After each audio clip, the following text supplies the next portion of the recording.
He was taken to the gallows with his hands unfree. It was a state-sponsored murder in the first degree. He was dragged in the galleries where his voice ricocheted. But they kept on dragging him, no difference it made. He was a moderate in a nation where extremists lived free. He looked at the podium, the hangman, and the tree. The noose was tightened, his face was cloaked. In a matter of minutes, he hung and choked. People smiled and hooted. There was mirth and glee. It was a state-sponsored murder in the first degree. Quite a dark intro, sorry about that. But I just try to turn what could happen to ex-Iranian President Hassan Rouhani into a poem. Hi and welcome. This is TFI Global, the foreign affairs and geopolitical analysis arm of the TFI Media Group, and I'm your host Atul Mishra. In this video, I will tell you about the terrible fate that awaits the ex-Iranian President Hassan Rouhani. Let's begin. Former Iranian President Hassan Rouhani could very well be sent to the gallows soon. Iran's parliament has effectively put its weight behind an influential committee which has recommended to the Shi'ite nation's judiciary that Rouhani be prosecuted for treason, Iran's economic woes, compromising the country's national security, and several other counts which could very well rest in the former president being hanged to death. The influential committee has demanded that the former president be put on trial, and needless to say, this seems to be the handiwork of Ebrahim Raisi, since all those who have suggested that Rouhani be brought to book are Islamic hardliners.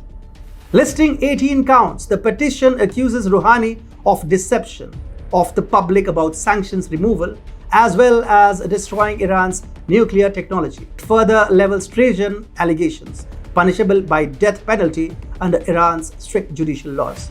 According to Al Monitor, the parliamentary committee has also implicated Rouhani in the deaths of over 200 Iranians in the November 2019 unrest triggered by fuel price hikes. The Al Monitor report also reported that enclosed with the parliamentary committee's report was an online petition signed by over 500,000 university students, young clerics, and people from different walks of life. The document urges the revolutionary parliament to pursue the matter until a firm judicial verdict is issued against the former president for devaluing Iran's national currency, destroying jobs, and appointing spies and dual nationals to sensitive positions. Hassan Rouhani is a moderate leader in Iran. He has had a fallout with Supreme Leader Ayatollah Ali Khamenei and was replaced by a hardliner like Ebrahim Raisi by the Ayatollah in elections held a few months back. Raisi, also known as the Butcher of Tehran, is an unforgiving Islamist who will not blink an eye before having Hassan Rouhani executed. Rouhani is being blamed for all of Iran's woes, from its economic crisis to the failure of the country's nuclear program, which has suffered setbacks mainly due to Israeli covert operations. Ebrahim Raisi is not accountable to the people of Iran. In an election where the turnout was just 48%, only Iranian hardliners voted for Ebrahim Raisi, and those who voted for him are fanatics in their own right, who are least interested in the economic revival of their country. This makes it easier for Raisi to exercise power without any accountability, as long as he enjoys the support of the supreme leader. And for now he does, which is why there is a high chance that Hassan Rouhani might just be found guilty of the crimes he is being accused of, thereby clearing the path towards his execution. Ebrahim Raisi has the distinction of being a hardline judge, who during the 1980s was one of the 4 judges who imposed death penalties on thousands of political prisoners. So putting Hassan Rouhani to death would not really be something new for the Iranian president. In August, for the first time in 2 years, Rouhani acknowledged that Israeli agents stole Iran's nuclear secrets and gave them to Donald Trump. Trump then withdrew from the nuclear deal, officially known as the Joint Comprehensive Plan of Action. This was done just before he left office and was aimed at making life difficult for Ebrahim Raisi. Rouhani actually used the opportunity of his last speech as a moment of vindication.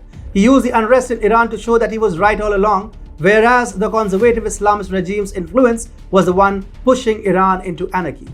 Rouhani subtly told Iranians that he has been scapegoated by the hardliners and that he is the one who held the country together for the past 9 years. As a matter of fact, the hardliners in Iran have had a target on Rouhani's back all along, which became more pronounced after the selection of Raisi as the new president in a shoddy election that saw the lowest voter turnout amid mass boycotts. Ebrahim Raisi and Supreme Leader Khamenei are actually sending a message to all Iranians. If you're not hardliners, you're not safe in Iran. Moderates are considered as expendables in Iran these days. Moreover, Raisi is also telling the Shi'ite nation's populace to desist from speaking against the regime, failing which they could be incarcerated and punished in the cruelest of ways imaginable.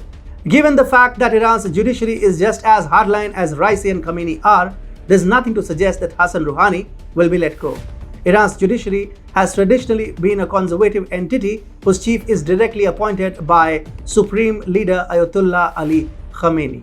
The post is currently held by hardline cleric Ghulam Hossein Mohseni Ejei. Therefore, the Shiite nation's judiciary is controlled by Khamenei's stooge. Rouhani has indeed landed himself in a tough situation. His execution, if and when done, would mark a turning point in Iranian polity, and the country will take an even more radical turn thereafter.